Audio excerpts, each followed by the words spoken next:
মানে কেনেকুৱা ধৰণৰ সম্পৰ্ক ৰিলেশ্যন এইটো আপোনালোকক দেখুৱালোঁ। এতিয়া আহোঁ যিটো স্মাইল এছিয়া যিটো অনুষ্ঠান, এই অনুষ্ঠানৰ লগত তেওঁ জড়িত এইটো কৈছে। তেওঁক এটা চেণ্টিনেলে তেওঁক প্ৰশ্ন কৰিছিলে, তেওঁ এটা মানে ইণ্টাৰভিউ লৈছিলে, how did you get involve in smile Asia. এই কথাটো ক'বলৈ যাওঁতে বহুত কথা আছে, আপোনালোকে পঢ়ি ল'ব, ইয়াত দীঘলীয়াকৈ মই লিখি থৈছোঁ। ইয়াত এটা সাংঘাতিক ছিগনিফিকেণ্ট দুটা কথা কৈছে দেই, এইটোতো আপোনালোকে শুনিব। তেওঁ earlier it was call operation smile, smile এছিয়াটোক অপাৰেশ্যন স্মাইল বুলি কৈছিলে। And I was part of the team that organized the first international medical mission at the MMC hospital, তাৰমানে মহেন্দ্ৰ মোহন চৌধুৰী হস্পিটেল আছাম।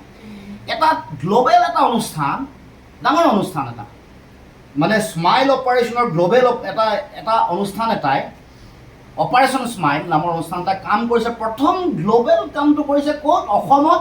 ক'ত কৰিছে? MMCত। আৰু এইটো প্ৰথম গ্ল'বেল ৱৰ্ক বুলি কৈছে। এইটো ছিগনিফিকেণ্ট কথা, মনত ৰাখিব। এইটো ছিগনিফিকেণ্ট লাইন, নিজে কৈছে দেই, তেওঁ নিজে কৈছে। তাতকৈ ছিগনিফিকেণ্ট লাইন এটা আছে, এইটো আপোনালোকে পঢ়িব, যে কৈ আছে, very important to mention here that all these were only possible because of the active and personal involvement of people like Ranjit Borthakur, then chairman of the India legal entity, Ratan Tata, chairman of the Tata Trust, and Himanta Biswa Sharma, then Minister of Health Assam. মই নাই কোৱা, তেওঁ নিজে কৈছে। Active আৰু personal involvement তেওঁলোকৰ কাৰণেহে বোলে স্মাইল এছিয়া নামৰ এই ফাউণ্ডেশ্যনে এই যিটো কাম কৰি এইটো লেভেললৈকে যাবলৈ, active and personal involvement of Himanta Biswa Sarma নিজে কৈছে। কোনটো পৰ্যায়ত এই গোটেই সম্পৰ্কটোৰ কথা কৈ আছোঁ। স্মাইল এছিয়াই কৰা কামটো আমি কেতিয়াও বেয়া পোৱা নাই। উৎস ফটা 25,000 মানুহৰ তেওঁলোকক চাৰ্জাৰী হ'ল, ভাল হৈছে, এইটো আমি ধন্যবাদ জনাম। কিন্তু সম্পৰ্কৰ গভীৰতা আৰু কেনেকুৱা ধৰণৰ কথা বতৰা জড়িত, ইমান দিনে যে তেওঁ অহা নাই আৰু আজিও যে নাই অহা, আৰু তাত মানুহৰ মাজত যিটো তেওঁৰ মিষ্ট্ৰিয়াছ যিটো পজিশ্যন, এইখন বৰ্ড এখন চাই লওকচোন, এইখন গভৰ্ণিং বৰ্ড, এইজন ৰঞ্জিত বৰঠাকুৰ, অসমীয়া, তেওঁ ভাৰতৰ পতাকা আছে, তেওঁ কো চেয়াৰমেন। তেওঁ অভিমন্যু তালুকদাৰে কৈছে যে মই ইয়াত জেনেৰেল ছেক্ৰেটাৰী আৰু তেওঁ কো ফাউণ্ডাৰ। এইজন মানে এই গোটেই কথা বতৰাবোৰ সম্পৰ্কৰ গভীৰতাটো আমি বুজি পাব লাগিব। আৰু এই ফাউণ্ডেশ্যনটো ক'ৰবাত তেওঁলোকে চেৰিটেবল ট্ৰাষ্ট বুলি কৈছে যদিও এইটো পাব্লিক প্ৰাইভেট পাৰ্টনাৰশ্বিপ মডেলত কামটো কৰা বুলি কৈছে। এইবোৰ আপোনালোকে ভালকৈ চালে গোটেই কথাবোৰ গম পাব। আৰু তেওঁলোকে যিটো কাম কৰিছিলে, Guwahati comprehensive clad care centre GC4 বুলি কয়, যিটোৰ যোগেদি কাম কৰিছিলে। পিছত মহেন্দ্ৰ মোহন চৌধুৰীক তেওঁলোকক এটা সুকীয়া জেগা দিছিলে য'ত কামটো কৰিছিলে। আৰু তাত তেওঁলোকে কৈছে, ইয়াত আছে এইটো, Himanta Biswa Sarma is connected to smile Asia and its Indian counterpart mission smile through his significant contribution to cleft care in Assam, which includes launching the Operation Smile initiative as the state's health mission 2010.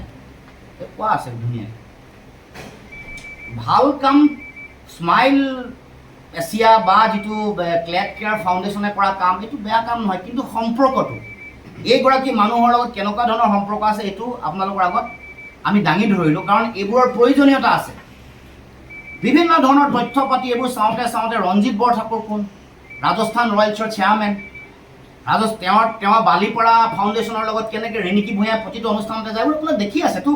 মানে ইটোৰ লগত সিটো সম্পৰ্ক। চ' আমি প্ৰথম কথাটো হ'ল আমি ন্যায় বিচাৰি আছোঁ। ন্যায় বিচাৰি থাকোঁতে আমি ন্যায় পাম নে নাপাম, আমাৰ সকলোৰে সংশয় এটা আছে, সন্দেহ বুলি আজিও নাই, সংশয় আছে, শংকা আছে। আমি চেণ্ট্ৰেল ইণ্টেলিজেঞ্চ এজেঞ্চি, কাৰণ মুখ্যমন্ত্ৰীৰ লগত নিকট সম্পৰ্ক থকা মানুহবোৰৰ বিৰুদ্ধে যেতিয়া ইনভেষ্টিগেশ্যন চলিব, তেতিয়া সম্ভৱনে? যদি তেওঁলোকৰ বিজেপিৰ লগত সম্পৰ্ক আছে, যদি তেওঁলোকৰ লগত এনেকৈ ৰাজ্যিক সভাপতিৰ যদি নিকট মানুহ হয়, সেইগৰাকী ৰূপকমল বুলি কোৱা মানুহগৰাকীক আনিলে, ধুনীয়াকৈ ছিকিউৰিটি আনিলে, 4 APBNৰ নিশা ৰাখিলে, পিছদিনাখন আকৌ ছিকিউৰিটি দিয়াৰ ওপৰত থৈ আহিলে। ইয়াত ৰাখি থৈ দিয়া নাই, যেতিয়ালৈকে ইনভেষ্টিগেশ্যন সম্পূৰ্ণ নহয় ৰাখি থৈ লাগিছিলে। গতিকে মই ভাবোঁ যে এই গোটেই কথা বতৰাবোৰ আমি ৰাইজৰ মাজলৈহে আমি এৰি দিছোঁ। আমি ৰাইজে বিচাৰ বিশ্লেষণ কৰিব।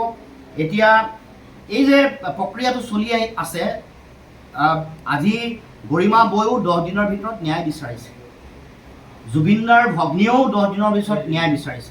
এই কথাটো যোৱাকালি মই সংবাদ মাধ্যমৰ আগত কৈছিলোঁ যে প্ৰচেছটো উদ্দেশ্য প্ৰণোদিতভাৱে শ্ল' কৰি আছে নেকি সন্দেহে। আমি ভাবিছোঁ সেই কথাবোৰ দেখা পায় যেন প্ৰথম সিদ্ধাৰ্থক এয়াৰপৰ্টত লগ পালে এৰেষ্ট নকৰোঁতে বৌৰ কথা ক'লে যে তেওঁ কোৱাৰ কাৰণে নকৰিলোঁ। আৰে আইনে কি কৈছে, সংবিধানে কি কৈছে, তেওঁকতো আমি শাস্তি দিবলৈ কোৱা নাই, কিন্তু তেওঁকতো ৰাখিব পাৰিলে হ'লে কিয় এৰি দিলে? আমি শাস্তি দিব বা তেওঁক দোষী বুলিও কোৱা নাই, কিন্তু লগ পাইছিলোঁ বুলি কৈ তুমি আইনৰ ৰক্ষক, দেশৰ সংবিধানৰ শপত লৈ তুমি অসমৰ মুখ্যমন্ত্ৰী হৈছা, তুমি আইনে দিয়া দায়িত্বটো পালন কৰা। ইম'চনেল ডাইলগ থ্ৰ' কৰি লাভ নাই নহয়, কাৰণ তেওঁলোকক কিন্তু পিছত কোৱাৰ পিছত তেওঁলোকক দুইজনকে, শ্যাম কানু আৰু সিদ্ধাৰ্থক দুইজনকে একেদিনাই একে সময়তে একে স্থানতেতো কৰায়ত্ব কৰিছে। এইটোতো আচৰিত, এইটো এটা মানে মানিবলগীয়া কথা। এইটোও মানে মুখ্যমন্ত্ৰী কেপাচিটিটো মই মানিছোঁ। গতিকে চব এতিয়া আমাৰ মূল কথাটো হ'ল যে এই যে দিলে মানে তাৰ পাছত কি কৰিলে, শেখৰ গোস্বামী অসমৰ আকাশত চাৰিওফালে ঘূৰি মেলি থাকিলে, বহুত দিন থাকিলে, তাৰপিছত লাহেকৈ তেওঁক এৰেষ্ট কৰিলে, তাৰপিছত অমৃত প্ৰভা, তাৰপাছত লাহে আকৌ বেলেগ কাৰোবাক মাতিলে, মোবাইলত পোৱা কোনোবা মানুহক মাতি আছে, ঠিক আছে 100 গৰাকী সাক্ষী হ'ব, তাত থকা জুবিনদাৰ মোবাইলত থকা বিভিন্ন মানুহক তেওঁলোকে মাতিব পাৰিব, এইবোৰ 100 গৰাকী মানুহক মাতিব পাৰিব। কিন্তু যিটো ডিলে যিটো কৰি থকা মানে কি কাৰণে অকণমান ইমান বেছি মানে তাত কৰিবলগীয়া ফৰ্মেলিটি যিটো আছে ছিংগাপুৰত সেইটোও কৰা নাই। এগৰাকীকে মাতিছে, ৰূপকমল কলিতাক মাতিছে, আজি 4 গৰাকীক মাতিছে, কাইলৈ আৰু 2 গৰাকীক মাতিছে।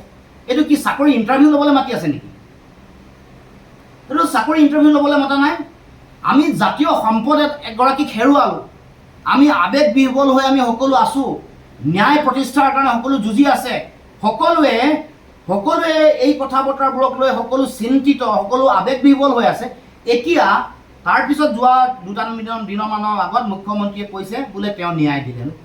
কৰায়ত্ব কৰা মানে ন্যায় দিয়া নহয়, সাক্ষী লোৱা মানে ষ্টেটমেণ্ট লোৱা মানে ন্যায় দিয়া নহয়। ন্যায়টো প্ৰকৃত ন্যায় আমি জনাৰ সকলোৰে অধিকাৰ আছে। কেনেকৈ হ'ল এই ঘটনাটো, কোনে কৰিলে, ইয়াৰ লগত আৰু বেলেগ কাৰোবাৰ অন্তৰ্নিহিত মহলৰ জড়িত হৈ আছে নেকি এই লগত সম্পৰ্ক, এইবোৰতো জানিব লাগিব।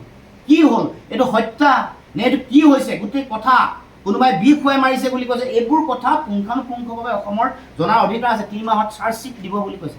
তাৰমানে এই যে যিটো লাহে লাহে চলাই থকা যিটো কথা, তাৰ মাজত আকৌ জুবিনদাৰ চৰিত্ৰ হনন কৰিবৰ কাৰণে বিভিন্ন ধৰণৰ অপপ্ৰচাৰ চলাই আছে। এইবোৰ কথাটো কেতিয়াও পাব্লিক কৰা উচিত নাছিল। এটা ৰাষ্ট্ৰীয় সংবাদ গোষ্ঠী অতদিনে জুবিনদা ঢুকালে বিভিন্ন ধৰণৰ ৰিপৰ্ট কিন্তু নকৰিলে। যিদিনাখন CID প্ৰথম প্ৰতিবেদন কিন্তু তেওঁলোকে ওলাইছে, পাব্লিক কৰিছে আৰু চৰিত্ৰ হনন কৰিবলৈ চেষ্টা কৰিছে। এই কামটো আমি কেতিয়াও গ্ৰহণ কৰা নাই আৰু কৈ আছে আমি ৰাজনীতি কৰা নাই, এইটো কথা স্পষ্ট। আমি সত্যটো মানুহৰ মাজলৈ লৈ আহিব কৈছোঁ। আৰু যদি জুবিনদাৰ ন্যায়ৰ কাৰণে যদি ৰাজনীতি কৰিব লাগে ৰাজনীতি কৰিম, ৰাজনীতিতকৈ আৰু যদি বেছি কিবা কৰিব লাগে সেইটোও কৰিম, ন্যায়ৰ কাৰণে কৰিম। আমি কিন্তু স্পষ্ট কথা, ৰাজনীতি কোনে কৰিছে বিচাৰ কৰাৰ দায়িত্ব অসমৰ জনগণৰ। আমি ৰাজনীতি কৰা নাই, আমি সত্য প্ৰতিষ্ঠাৰ কাৰণে, ন্যায় প্ৰতিষ্ঠাৰ কাৰণে যুঁজি আছোঁ, যুঁজি যাম। নীৰৱে নহয় সৰবভাৱে যুঁজিম, চিঞৰি যুঁজিম। যিকোনো পৰ্যায়লৈ যাব লগা হ'লে সেইকোনো পৰ্যায়লৈ আমি যাম, এই কথাটো স্পষ্ট কথা। যিকোনো খবৰৰ বাবে যোগাযোগ কৰক 7099017330 লগতে 7099017110 নম্বৰত।